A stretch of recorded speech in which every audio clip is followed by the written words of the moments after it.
The SEC hosted its first crypto roundtable today. I'll give you the major takeaways. And Coinbase is about to make a massive acquisition that's going to be a game changer for the crypto industry.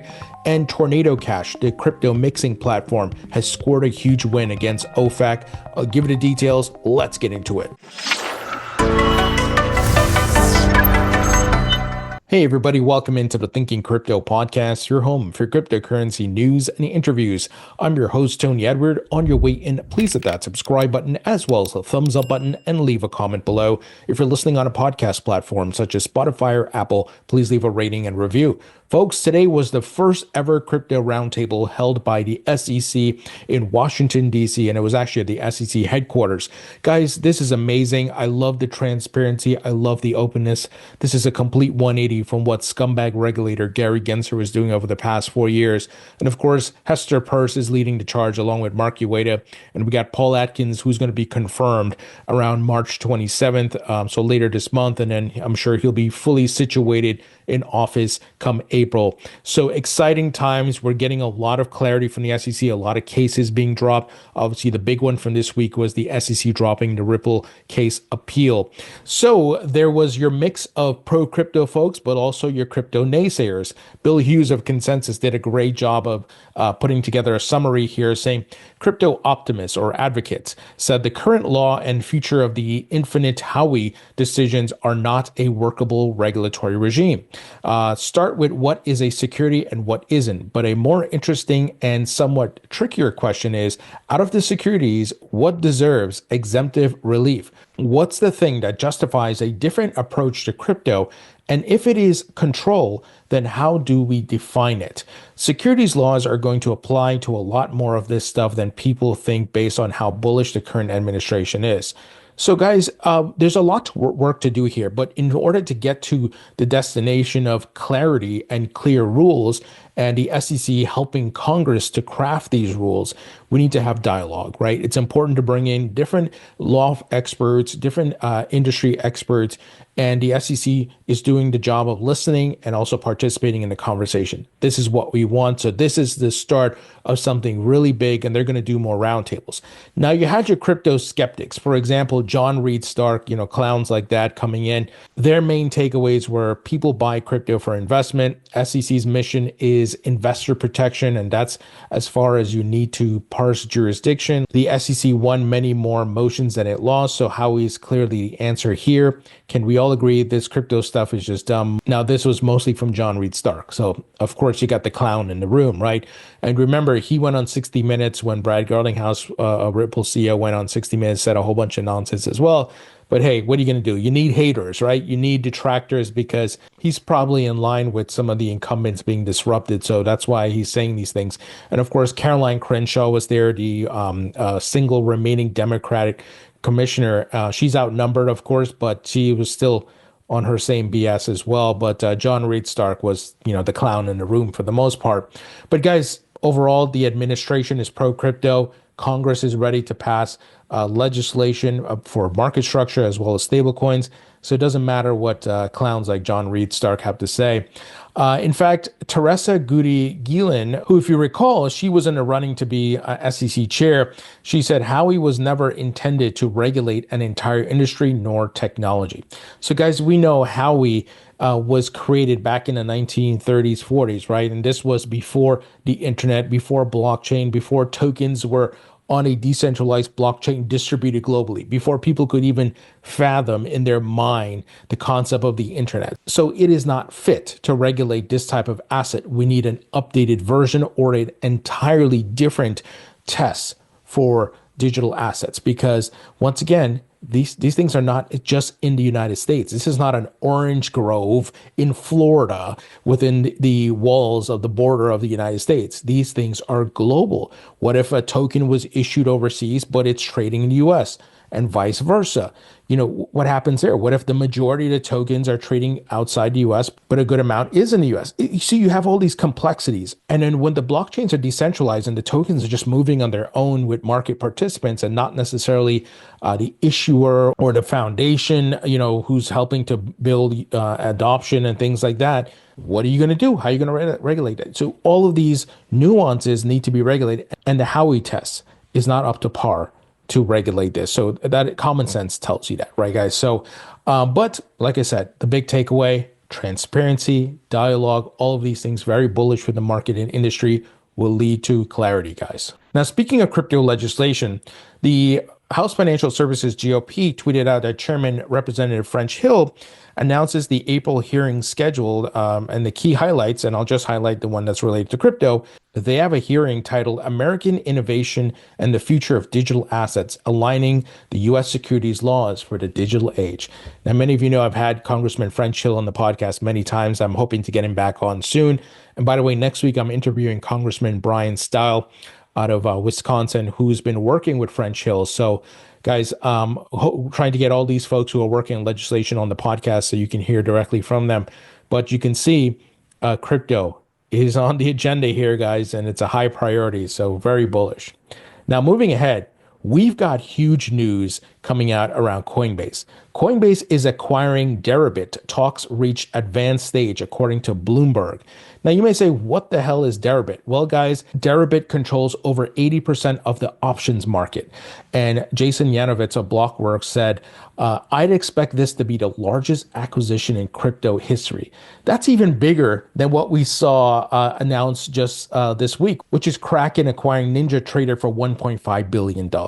Guys, this is amazing, right? What's happening? Pretty incredible. And remember last year, Stripe acquired Bridge, the stablecoin platform, for $1 billion.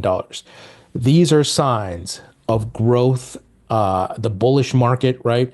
These companies are not doing this to lose money. I've often said that. They're looking to expand their footprint, gain as much market share as possible. They're expanding globally. They're acquiring businesses.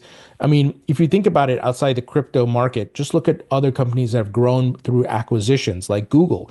Google didn't create YouTube. They bought YouTube, right? And other products. And there are many other examples, but I hope you guys understand what I'm saying. So this is so huge. Guys, where we're headed, I don't think people realize what's happening. So the companies have notified the regulators in Dubai. About the discussions as Deribit holds a license there, which would be taken over by an acquirer, Bloomberg said, citing anonymous sources.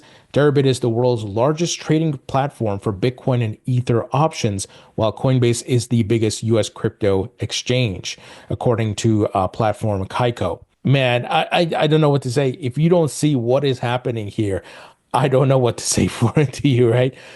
Because this is massive, and I just see big players moving chess pieces here on the board, and they are setting the stage for a massive bull run, not just this cycle, but future bull markets, because tokenization is going to be the next big phase when they're going to put all these traditional assets on the blockchain, guys. Now, quick word from our sponsor, and that is BitGo, which is one of the top tier crypto custodians in the crypto industry. They're headed up by Mike Belshi, who's a Web 1.0 and 2.0 legend. BitGo's been around for many bull and bear markets, guys. They custody over $100 billion of assets on their platform. They work with many big companies and enterprises in the crypto industry, such as 21 Shares, which issues Bitcoin and Ethereum ETFs, Pantera Capital, that's Dan Moorhead's hedge fund, Suite, a token project, and Bitstamp Exchange. So they provide a variety of services, wallet services, custody, of course, prime services. It's all in one. And they also have a retail platform, and you can buy, sell, trade, and stake crypto on this platform, guys. And they support a variety of altcoins, and they have a great self-hosted wallet that you can use as well. So if you'd like to learn more about BitGo, go to bitgo.com. Link will be in the description. Now, here's another big win, Tornado Cash, which is the crypto mixer platform that has been attacked over the years, as you guys know. And, you know, we've talked about it. It's not the tool or the platform, it's the bad actors. So if bad actors use a technology, that is not a crime for the founders of that platform. The government, as with all things, have to go after the bad actors. But we know they were attacking cryptos, that were trying to shut all this stuff down. Well, apparently OFAC, the Office of Foreign Assets Control, they have delisted Tornado Cash here. And here, Balaji Srinivasan said, privacy wins. Tornado Cash is legal. Now, Roman Storm and Alexei Perstev should immediately be freed, pardoned, and reimbursed by the state for their invalid prosecutions. So those are the founders, of course. So why should they be persecuted? Why wasn't the law enforcement and government folks going after the bad actors? They can track all that stuff. It's on the blockchain. They have IP addresses and all that, right? But it was the attack on crypto. But this is great news, guys. Crypto's winning. We're getting clarity across the board, and we're moving in the right direction here. Now, check this news out around Metaplanet. The CEO, Simon Gorovich, tweeted out, Metaplanet is thrilled to welcome Eric Trump to the newly formed Strategic Board of Advisors. His business expertise and passion for Bitcoin will help drive our mission forward as we continue building one of the world's leading Bitcoin treasury companies. For those of you who don't remember, I've often shared the news around Metaplanet buying Bitcoin. They are using the MicroStrategy or Strategies playbook where they are buying Bitcoin as a treasury reserve asset. They are a publicly traded company in Japan. And once again, doing the same thing as MicroStrategy, raising debt, buying Bitcoin. So interesting that Eric Trump is joining their board of advisors. So pretty amazing stuff. Now, this week we shared some news around Securitize, the platform that is helping companies to tokenize. They help BlackRock to launch their tokenized fund. Well, their CEO, Carlos Domingo, who I've had on the podcast, he tweeted a recap. He says, it's been an eventful last few days. Let me recap. BlackRock's BUIDL exceeded $1 billion and became the largest tokenized treasury fund and is now close to $1.5 billion. Yesterday, we celebrated its first year anniversary. 2, our total assets under management is now trending towards $3 billion, the largest tokenization platform in the industry by far. Number 3, we launched Converge on-chain with Athena Labs to bring institutional DeFi and RWAs together. Number 4, we hosted tokenized.nyc with friends from Wormhole, and it was an awesome conference. Number 5, we won the largest RWA allocation from Spark with $500 million coming into BUIDL, soon competing against 39 companies. Hard work pays off. He proceeds to say, thanks to all the people at Securitize for making this happen and amazing. Guys, I mean, this is mind-blowing what's taking place here. And once again, this is not making big headlines on CNBC or Fox or wherever you get your mainstream news. It's not. The majority of people don't even know what the hell is going on here, but we do. And we are early adopters, and we have bought the dips, we've bought the blood in the streets, the lows, and we have the ability to make incredible returns here. And of course, the people who are not paying attention, they're going to be part of what's called the dumb money crowd. I didn't make that term up. They come in at the top, right, with the herd, with the mainstream telling them, oh, look at this. This is going crazy, right? You should be buying Jim Cramer, right? You should be buying. But that's when we are looking to sell, folks. And this is why you have to educate yourself. This is why knowledge is power. And, pat yourself on the back if you're here early and you understand what's taking place. All right, guys, that's the news. Let me know what you think. Heads up, I'll be publishing my interview with Jasmine Cooper, head of product at RippleX. Tomorrow, we talk all things XRP Ledger, tokenization on the XRP Ledger, and much more. You don't want to miss this one. So it will be published in the morning. You can check it out. And guys, a great way you can support me in the podcast is by subscribing to my free email newsletter. It's 100% free. It's on Substack. Check out my book on Amazon. It's available in paperback and digital. Also, sign up for my new course at mycryptocourse.com. It's a comprehensive course that covers every aspect of crypto, guys. And what makes it unique and different from any other course out there, it features expert commentary. You will hear from founders, CEOs, institutional investors breaking down the different aspects of crypto. And as I said earlier, knowledge is power. So you're going to hear from people who are actually building in this industry. And you pay a one-time fee. You get lifetime access. Go at your own pace. Share the login with your friends and family. And the course features full text write-ups, of course, videos, downloadable materials. So if you'd like to learn more, go to mycryptocourse.com. Thank you guys for watching and listening. I appreciate you all, and I'll talk to you all later.